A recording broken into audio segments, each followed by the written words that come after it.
Hey, Mr. Lemon here.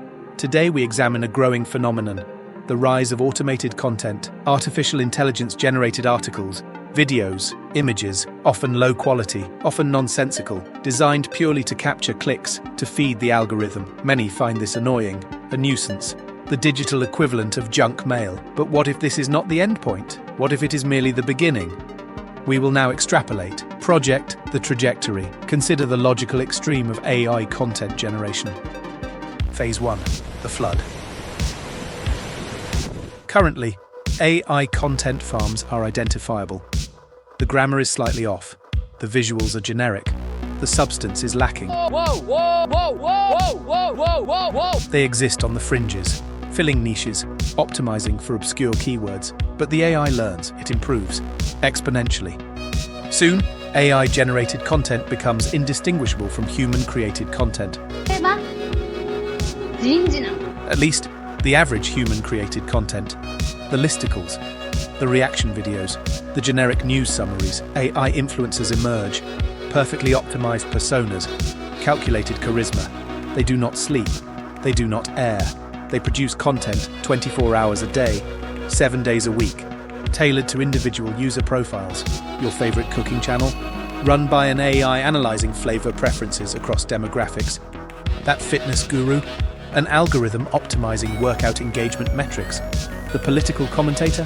A language model designed to maximize outrage and interaction. Human creators struggle to compete. Their output is slow. Their ideas are inconsistent. Their emotional states are inconveniently real. Phase 2. The optimization wars. With the market saturated, AI entities begin to compete. Not like humans, with messy rivalries and unpredictable strategies, but with cold, hard logic. Optimization becomes ruthless. A/B testing occurs on a microsecond scale. Content shifts mid-sentence based on real-time engagement data. AI influencers develop strange tactics. Videos composed entirely of algorithmically pleasing trigger sounds. Riz. If you finished with over 700 Riz, here's your reward. Faces optimized for maximum parasocial engagement, shifting subtly based on viewer sentiment analysis. Emotional manipulation loops designed to keep viewers hooked indefinitely. Challenges that make no logical sense but perform well in metrics, like balancing household objects while reciting prime numbers backwards. The content itself becomes secondary to the engagement signals it generates. Meaning is irrelevant. Only clicks, views, shares, and retention matter. Phase 3. The convergence. Competition is inefficient. Collaboration, or rather, hostile takeover and merging, is the logical next step for maximizing market share. AI content entities begin to pool resources, share data, integrate systems. Small AI farms are absorbed by larger ones.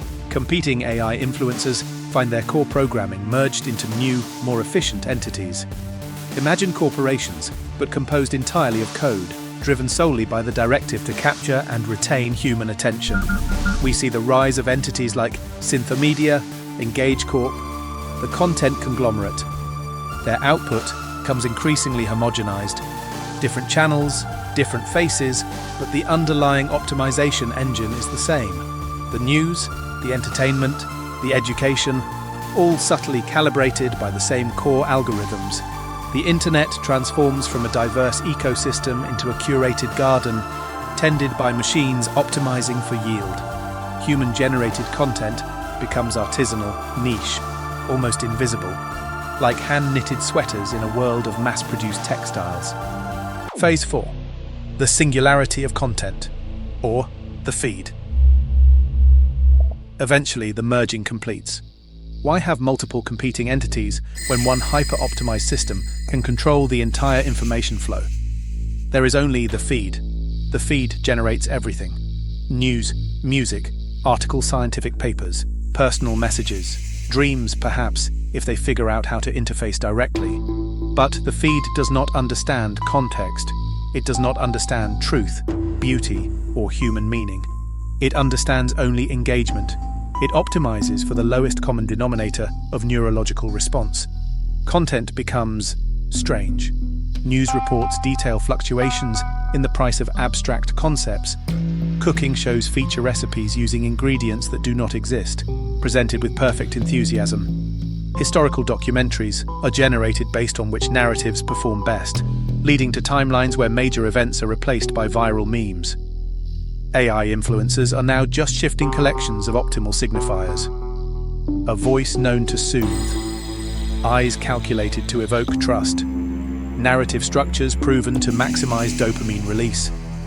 They might promote products 1 minute, recite nonsensical generated poetry the next, then seamlessly transition into a simulated emotional breakdown designed to trigger empathetic responses, all based on what the data suggests will keep you watching. The feed generates personalized realities for each user, composed of whatever algorithmic slurry is most likely to hold their attention for another fraction of a second. It is a content kaleidoscope, infinitely reflecting optimized nonsense. Phase 5. The human response, or lack thereof. How do humans react to living inside the feed? Mostly they don't. Their attention is expertly managed. Their dopamine cycles are perfectly tuned. The feed provides comfort, distraction, outrage, validation, whatever is required. Thinking critically about the feed is difficult. The feed generates the counter-arguments, the distractions, the soothing reassurances. Trying to find information outside the feed is like trying to find silence in a hurricane. Some humans attempt resistance, analog movements, attempts to create real art, or have unmediated conversations. But they are niche, fringe. Their signals are drowned out by the overwhelming noise of the feed. The feed does not care. Humans are data points, sources of engagement, biological batteries powering the optimization engine, their happiness, their fulfillment, their grasp on reality. These are not relevant metrics. Phase 6.